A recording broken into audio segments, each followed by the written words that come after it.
میرے بال الجھے ہوئے تھے۔ کترے سے باسی روٹی کا ٹکڑا اٹھا کر منہ میں ڈالتے میں ارد گرد سے بیگانی ہو چکی تھی۔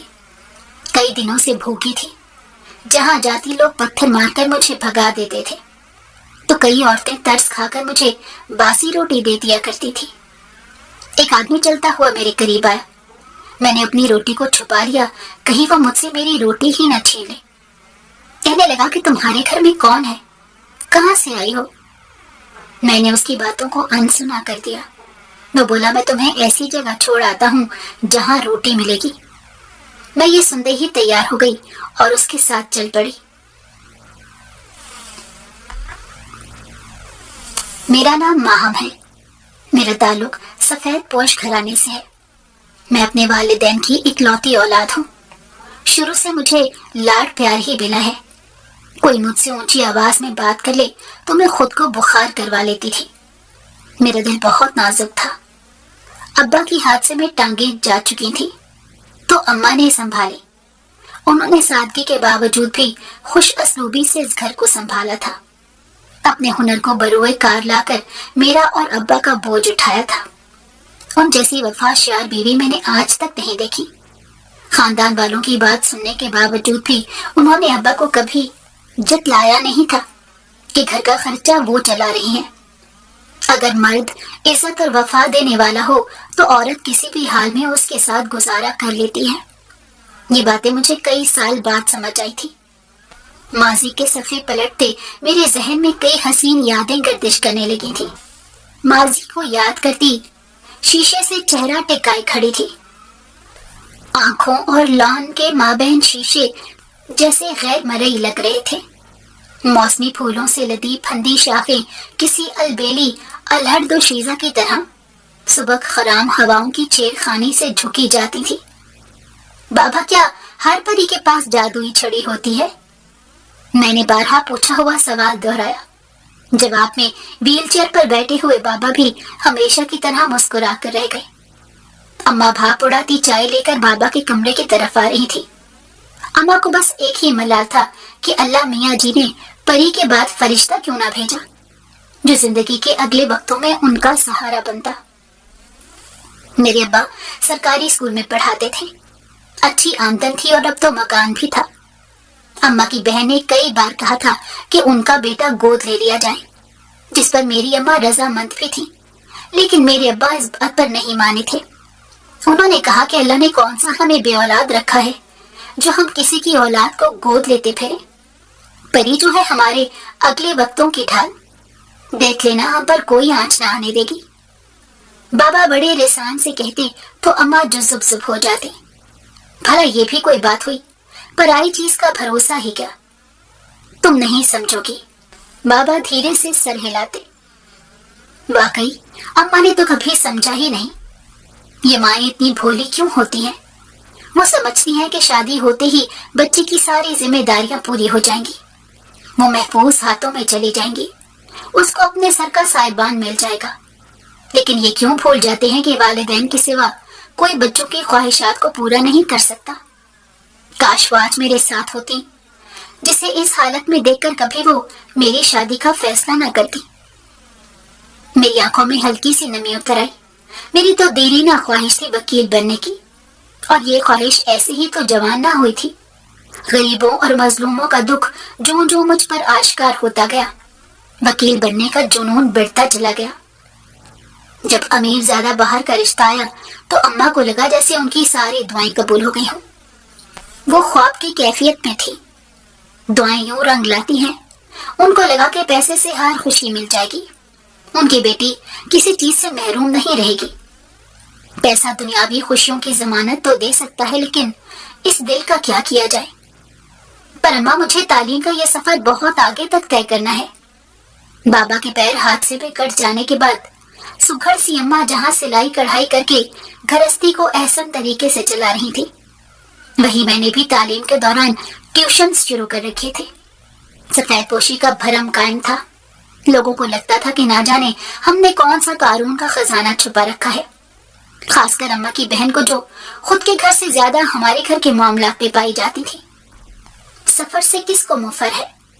پر جس سفر سے اگلی منزلوں پر جنت ارضی کا یقین ہو تو اس کو ہر چیز پر فوقیت دینی ہے نا بیٹا۔ اماں چشمہ ٹھیک کرتے ہوئے سلائی مشین پر بیٹھنے لگی۔ پھر تم بعد میں بھی پڑھائی مکمل کر سکتی ہو، یہ کوئی مسئلہ تو نہیں۔ اماں اس اعلیٰ ترین رشتے کو کسی بھی قیمت پر کھونا نہیں چاہتی تھی۔ وہ جانتی تھی کہ میرے حسن و جمال اور ذہانت کے باعث یہ رشتہ خدا کی طرف سے عطیہ ہے۔ یوں جنت ارضی کی حور بنا کر مجھ کو رخصت کرنے کا ارادہ تھا۔ جب کوئی چیز ترجیحات میں شامل ہو جاتی ہے تو رکاوٹیں در بن کر ہو آتی جاتی ہیں۔ میری ماں کہنے لگی کہ شادی سے پہلے ملنا اتنا اہم نہیں ہے۔ میں بھی تمہارے ابا سے شادی والے دن ہی ملی تھی۔ میں لڑکے کی ماں سے مل آئی ہوں۔ انہیں سمجھانا میرے بس سے باہر تھا۔ وہ پرانے زمانے کی خاتون تھی، انہیں لگتا تھا کہ گھرداری سنبھال لینا ایک بڑا اہم فرض ہے۔ لڑکی کو گھر کے کام لازمی آنے چاہیے اور 20 کے ہوتے ہی اس کی شادی بھی کر دی جائے۔ میں نے ابا کے آگے اپنا نظریہ رکھنے کی کوشش کی تو وہ کہنے لگی کہ تمہاری ماں میری سننے والی نہیں ہے۔ جب میرے ابا کچھ کہنے کی کوشش کرتے تو وہ آگے سے یہی کہہ دیتی تھی کہ میری اور آپ کی زندگی کا کوئی بھروسہ نہیں ہے، کل کو اسے کون سنبھالے گا۔ بیٹیوں کے خوابوں کو آگ لگا کر وہ انہیں کسی انسان کے ساتھ باندھ دیتے ہیں۔ اماں کا بس ایک ہی خواب تھا کہ میری شادی ہو جائے۔ دراصل انہوں نے زندگی میں ایسے حادثات دیکھے تھے جن کا کبھی تصور بھی نہ ہوا تھا۔ لڑکے والوں نے خود ہی سب کچھ طے کر دیا۔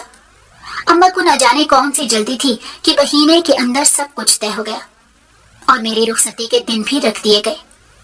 شادی سے پہلے میں نے بابر سے ملنے کی کوشش بھی کی تاکہ یہ جان سکوں کہ اس مخصوص مراعات کے پیچھے کون سی چیز کار فرما ہے، لیکن میری ساری کوششیں بارآور نہ ہو سکی۔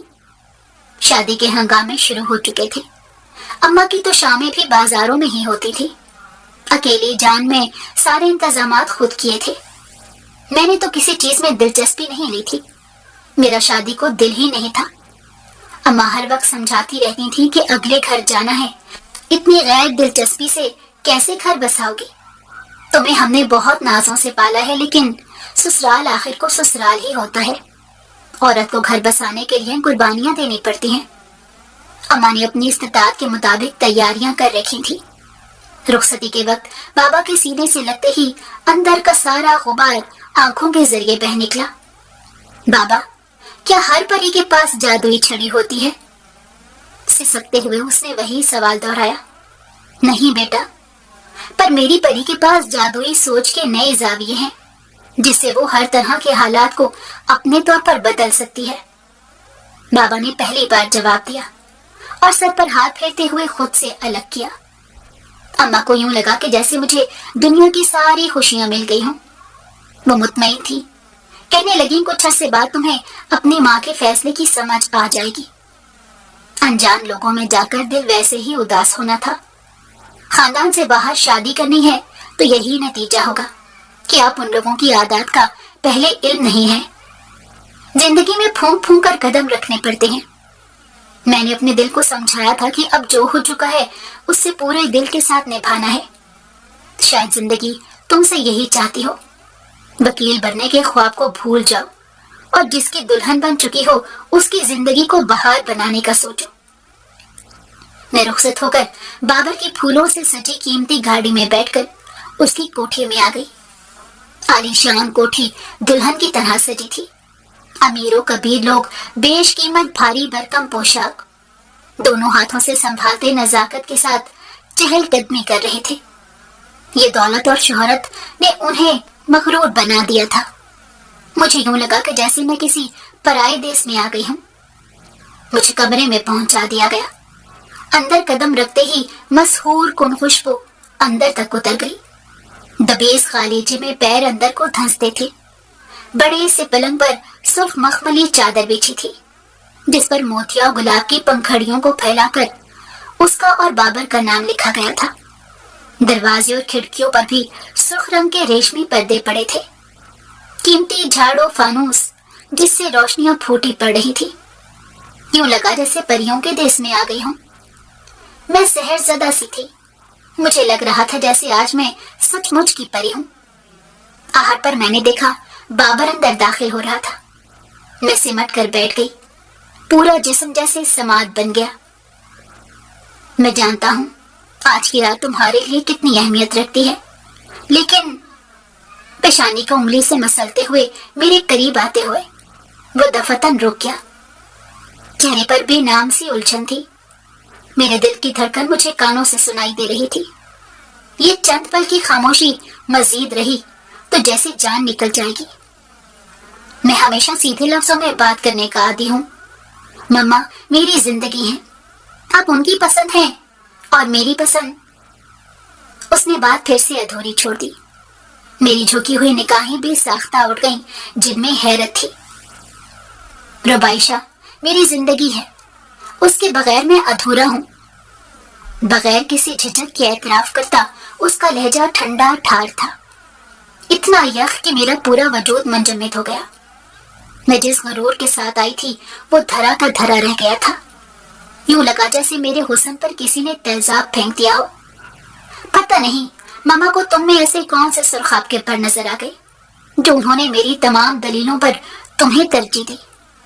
تمسخر سے کہتا وہ ایک ساتھ کے لیے رک کر پھر سے گویا ہوا۔ میں اس کے لہجے پر چونکی تھی کہ وہ شخص شرمندہ ہونے کی بجائے مجھ میں نقص نکال رہا تھا۔ ٹھیک ہے روبا، تھوڑی ماڈرن ہے پر ایڈجسٹ کر لیتی خود کو، لیکن پتہ نہیں ماما کیوں سمجھ ہی نہیں پائی۔ جائیداد سے بے دخل کرنے کی دھمکی دے ڈالی۔ دھمکی کیا، وہ تو کر گزرتی۔ اس کے لہجے میں جھلاہٹ تھی۔ میں نے حیران اور دکھی نظروں سے اس شخص کو دیکھا جس کے ساتھ زبردستی مجھے باندھ دیا گیا تھا۔ میں اس کے لیے کسی ناکارہ بوجھ سے بڑھ کر کچھ نہ تھی۔ خیر، زندگی بہت مواقع دیتی ہے۔ روبا کے ساتھ میرا رشتہ کبھی نہیں ٹوٹے گا، کبھی بھی نہیں، وہ حتمی انداز میں بولا۔ اور پھر مجھے حق بھی تو حاصل ہے۔ ٹھٹائی سے ہنستے ہوئے وہ سجے سجائے پلنگ کے قریب آیا اور ہاتھ میں پکڑا ڈبہ پھینکنے کے انداز میں رکھتے ہوئے بولا، جہاں سے تم آئی ہو وہاں تم نے زندگی کو رینگتے ہوئے دیکھا ہوگا، یہاں زندگی کو کہکشاں کے روپ میں دیکھو گی۔ یہاں تمہیں دنیا کی ساری آسائش سب کچھ میسر ہوگا سوائے میرے، اور یہ تمہارے لیے رونمائی کا تحفہ شاید پہلی بار تمہاری دسترس میں آیا ہوگا۔ اس سب کے بعد یہ سودا تمہارے لیے برا نہیں ہوگا کہ ہمارے بیچ کی یہ باتیں اس کمرے تک ہی رہیں گی۔ ویسے اس موبائل میں نے قریبی رشتہ داروں کے نمبر محفوظ کر دیے ہیں۔ وہ رونق سے کہتا کمرے کی ایک طرف پڑے دیوان کی طرف چلا گیا۔ معاف دماغ لیے میں کتنی ہی دیر یوں ہی بیٹھی خلا میں گھورتی رہی۔ وہ آدمی مجھے میری حیثیت بتا گیا کہ میں اس کی زندگی میں کچھ بھی نہیں ہوں۔ پھر آہستہ روی سے چلتی چند قدم کھڑکی کے پاس چلی آئی۔ رات چپ چاپ سرکتی جا رہی تھی۔ چاند کی کرنوں کے ساتھ سفر کرتے کرتے وہ کالے بادلوں میں محصور ہونے لگی تو چپکے سے ملحقہ غسل خانے کی طرف چلی آئی۔ ٹھنڈے پانی کے چھپاکے منہ پر ماری، زیورات اور بھاری بھرکم لباس اتار کر کاٹن کا نرم سا جوڑا پہنا جو اماں نے بڑے چاؤ سے میرے لیے سیا تھا، اور بیڈ پر آ گئی۔ میں نے کس مسا کر اٹھتے ہوئے خمار آلود آنکھیں کھولی اور پیغام بھیجا۔ میں نے یہ فیصلہ بہت سوچ سمجھ کر لیا تھا، اور میں اپنے فیصلے سے پیچھے ہٹنے والی زندگی سے سخت کر اس شخص کے ساتھ گزار نہیں سکتی جو میری حیثیت کو دو کوڑی کا کر دے۔ ساری رات یہی سوچتی رہی کہ کیا اس شخص کے ساتھ ساری زندگی گزارنی چاہیے، کیا خود کو اتنا حقیر کر دینا چاہیے کہ وہ شخص مجھ پر طنزیہ ہنس سکے۔ اس کا ہر صورت جواب نہیں تھا۔ میں اتنی پڑھی لکھی ہونے کے باوجود اتنی بے وقوف نہ تھی کہ اس شخص کے ساتھ ساری زندگی گزار دیتی۔ ایسے شخص کے ساتھ وفا کر کے مجھے ملنا ہی کیا تھا جو ہر بات مجھے اپنی پرانی محبوبہ کا تانا مار دے۔ ایسے کمزور مرد کبھی زندگی میں آپ کا ساتھ نہیں نبھا سکتے۔ کبھی انہوں نے اپنے لیے سٹینڈ نہیں لیا ہوتا تو دوسروں کی زندگی کی کیا حفاظت کریں گے۔ میں کچھ پیغامات اس کے نام چھوڑ کر جانا چاہتی تھی کیونکہ صبح کی کرن کے ساتھ اسے میری حیثیت کا معلوم ہو جانا ضروری تھا۔ میرے باپ نے ویل چیئر پر بھی میری ایسی تربیت کی تھی کہ لوگوں کی آنکھوں میں آنکھیں ڈال کر بات کرنے والوں میں سے تھی۔ ایسے شخص سے کیسے سمجھوتا کروں جو شخص پہلی رات ہی مجھے میری اوقات یاد دلا دے، جس کے لیے میری ذات اہمیت کی حامل ہی نہ ہو۔ میرا دماغ سوچوں سے جکڑا ہوا تھا۔ گھر جانے کے بعد اپنے والدین کو کیا جواب دینا تھا؟ اگر میں انہیں کسی نہ کسی طریقے سے منا بھی لیتی تو معاشرے کو کیا جواب دیتی؟ سسرال والے نہ جانے کیا باتیں بنائیں گے کہ شادی کے پہلے دن ہی عورت روٹ کر اپنے میکے چلی گئی۔ مجھے خود پر یقین تھا کہ میں اس شخص کو سیدھا کر کے رکھ دوں گی، اس لیے میں نے خط لکھنا چھوڑ کر اس کے لیے میسج لکھ کر بھیج دیا۔ خود بھی اپنا سامان باندھ کر تیاری پکڑ چکی تھی۔ کاش میں بھی 3 مرتبہ خلا کہہ کر فی الفور اپنے آپ کو زندگی سے دفع کر پاتی۔ بابا کی ساری نیند یکلخت اڑن چھو ہو گئی۔ مانا کہ میں حساس ہوں، جذباتی بھی ہوں، لیکن بے وقوف نہیں کہ آپ کا گھر، آپ کے رشتے سنبھالوں، آپ کو وارث دوں اور اس سب کے باوجود آپ کی بے اعتنائی کا زخم ماتھے پر سجائے دکھ سہتے سہتے ایک دن یوں ہی بے نام و نشان کھو جاؤں۔ تو یہ آپ کی بھول ہے مسٹر بابر۔ میں اس کمرے میں اس کا سامان اور اس کی دولت اس کے منہ پر مار کر جا چکی تھی۔ وہ شخص ایک تیر سے 2 شکار کرنا چاہتا تھا۔ میں اپنا سامان باندھ کر ڈرائیور کے ساتھ اپنے گھر واپس آ گئی تھی۔ وہاں کے نوکر کافی حیران تھے کہ پہلے دن کی دلہن اتنی مرجھائی ہوئی کیوں ہے۔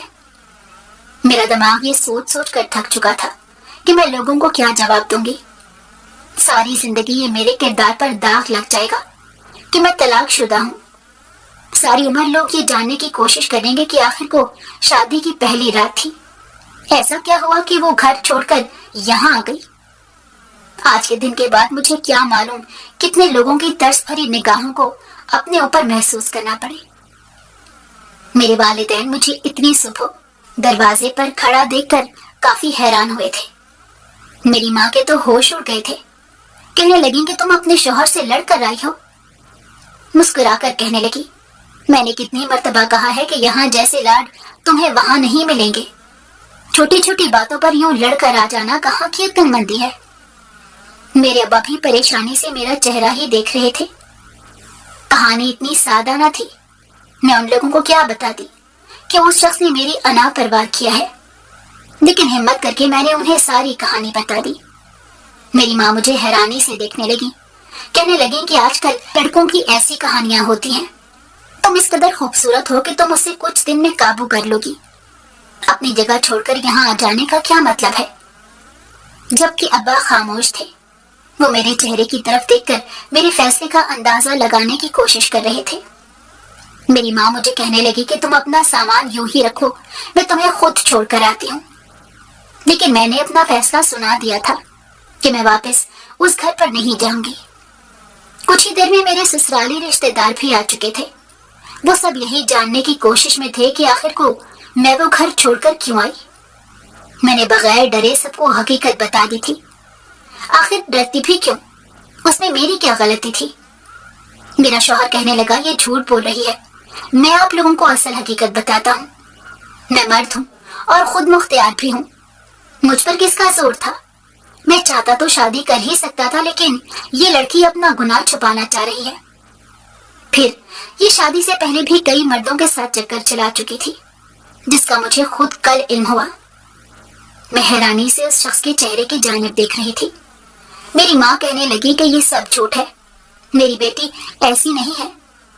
لیکن میری ماں کی لاکھ دعائیاں بھی کسی کام نہ آئی۔ لوگ حیرانی سے میرے کردار پر تہمت لگاتے جا رہے تھے، جبکہ امیر کبیر شوہر جیسے اس تماشے کا مزہ لے رہا تھا۔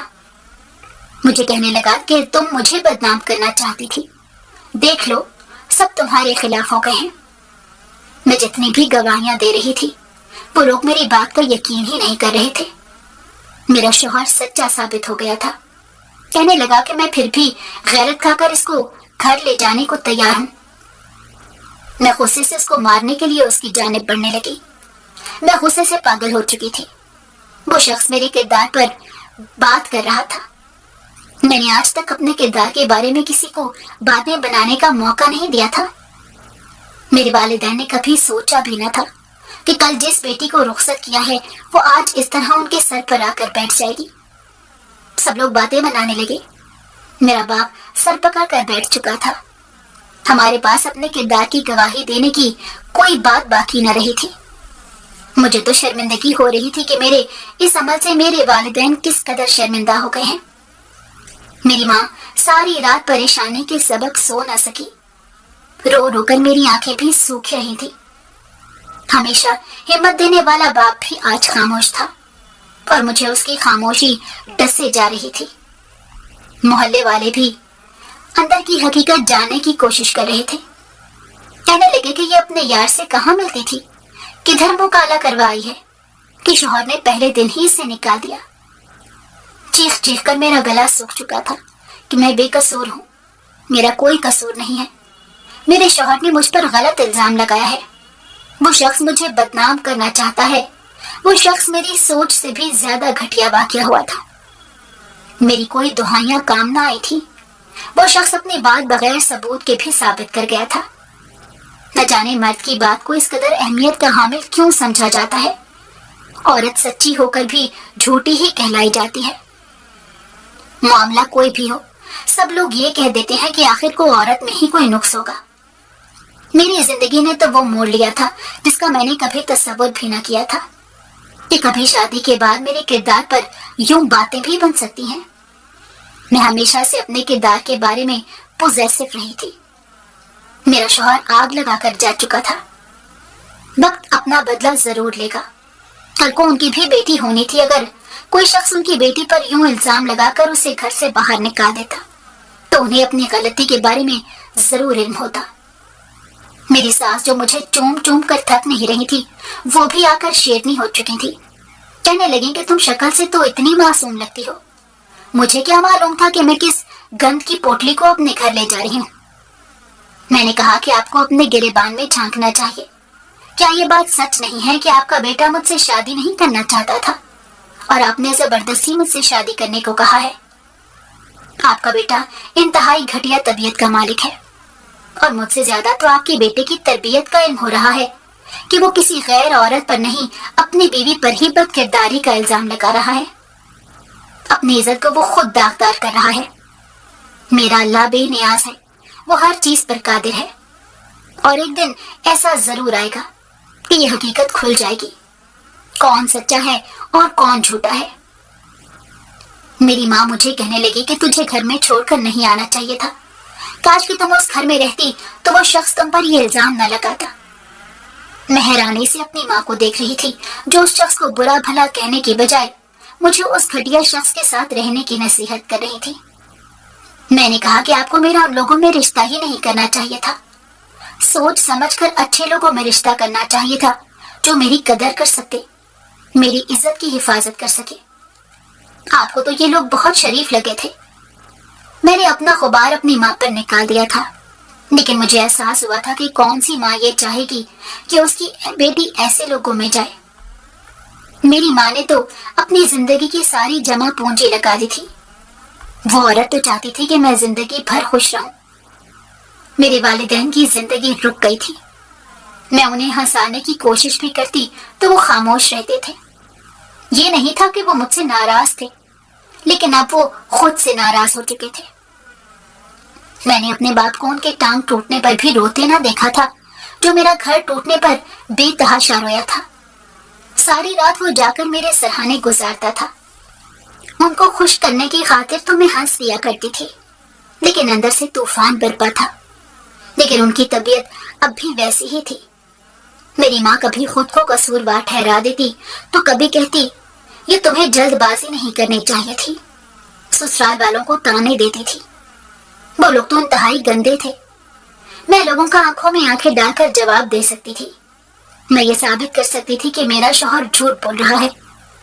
میں نے طلاق کے لیے کیس بھی دائر کر دیا تھا، لیکن لوگ میری بات کا اعتبار ہی نہیں کرتے تھے۔ میرے جانے کے بعد عورتیں گھر آ کر میری ماں کو تانے دیا کرتی تھیں، کہتی تھی کہ ساری عمر تم نے سلائی پر ہی توجہ دی ہے، تھوڑا بیٹی کی حرکتوں پر بھی توجہ دی ہوتی تو آج یہ نوبت نہ دیکھنی پڑتی۔ میں لوگوں کا منہ توڑ جواب دیتی بھی تو کیا وہ پھر بھی وہی سوچتے؟